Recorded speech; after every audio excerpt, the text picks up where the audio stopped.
Hello అండి అందరికీ. ఈరోజు వీడియో పొడులండి. పప్పు పొడి, దీని కారం పొడి కూడా అనొచ్చు. ఇడ్లీ, దోస లేదంటే వేడి వేడి అన్నం పైన వేసుకొని పైనుంచి ఆయిల్ అయినా నెయ్యి అయినా వేసుకొని కలుపుకొని తినొచ్చు. కొత్తగా డెలివరీ అయిన వాళ్ళు కానీ ఆపరేషన్ అలాంటి వాళ్ళు కూడా ఇది వేసుకొని అన్నంలో వేడి వేడి అన్నం పైన, ఇడ్లీ పైన, దోస పైన వేసుకొని తినవచ్చు.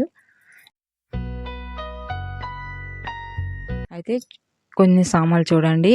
కందిపప్పు, మినప్పప్పు, తర్వాత శనగపప్పు అండి. పావు కప్పు అలా తీసుకున్నాను. ఎండుమిర్చి కొన్ని, కరివేపాకు, ధనియాలు, జీలకర్ర 1 టేబుల్ స్పూను, కొన్ని మసాలా, మెంతులు, ఆవాలు, వాము, తర్వాత మిరియాలండి.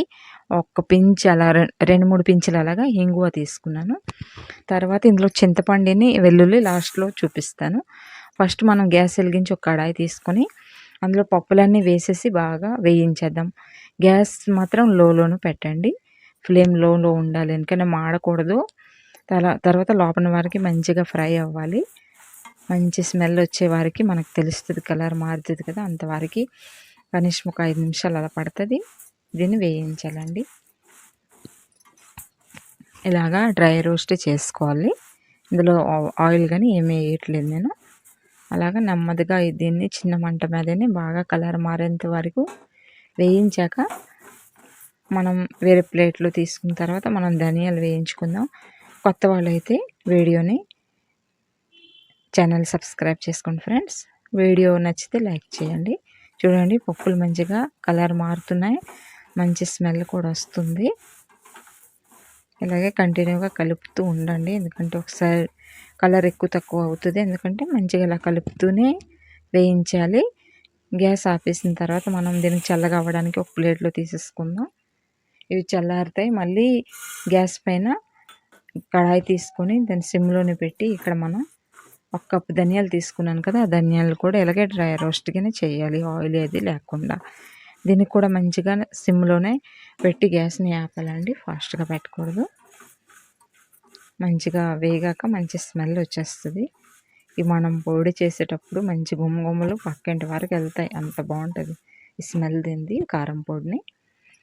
ఇవి కూడా వేగిపోయండి. మనం అదే పప్పుల పైన వేసేద్దాం, దీన్ని పౌడర్ చేయాలి కాబట్టి. ఆ తర్వాత మనం ఇక్కడ కొంచెం ఆయిల్ వేసుకుందాం. మళ్ళీ గ్యాస్ ఆన్ చేసి అదే కడాయిలో కొంచెం ఆయిల్ వేసుకుందాం.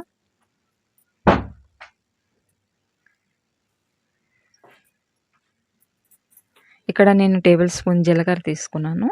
ఆ జీలకర్ర వేయించేయండి. అలాగే కొన్ని మెంతులు, ఆవాలు, మిరియాలు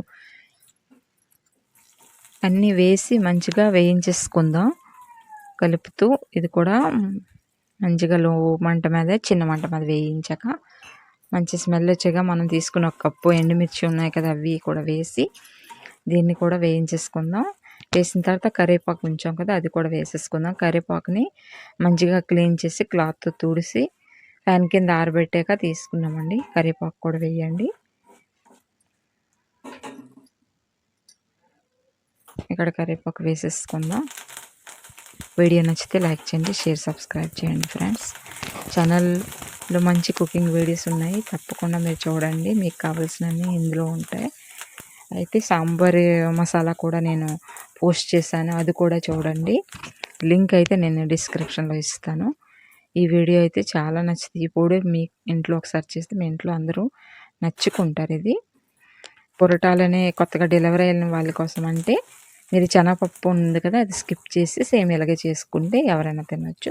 ఇంకో లాస్ట్లో వెల్లుల్లి వేసి నేను గ్యాస్ని ఇక్కడ ఆపేస్తున్నానండి. వెల్లుల్లి వేసిన తర్వాత గ్యాస్ ఆపేయాలి, మనకి ఇంకా అవసరం లేదు.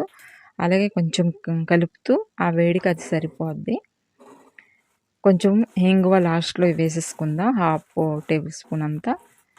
1/2 స్పూన్ వేసేసి ఒకసారి కలిపి చల్లగా అయ్యాక మొత్తం అన్నీ కలిపి మనము పౌడర్ చేసేసుకుందాం.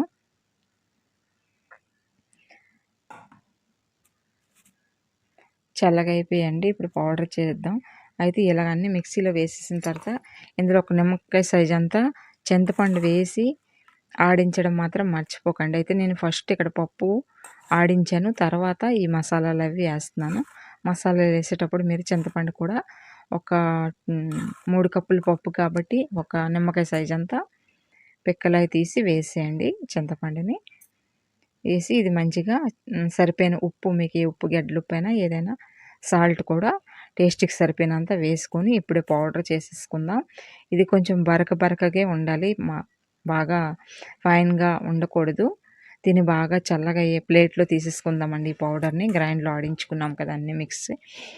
తర్వాత దీన్ని బాగా చల్లగయ్యాక ఒక డబ్బాలో ఎత్తేసుకుందాం. ఇడ్లీ, దోస పైన, అన్నం పైన తినొచ్చు. మంచి స్మెల్‌తో చాలా బావుంటది ఈ పప్పుల పొడి.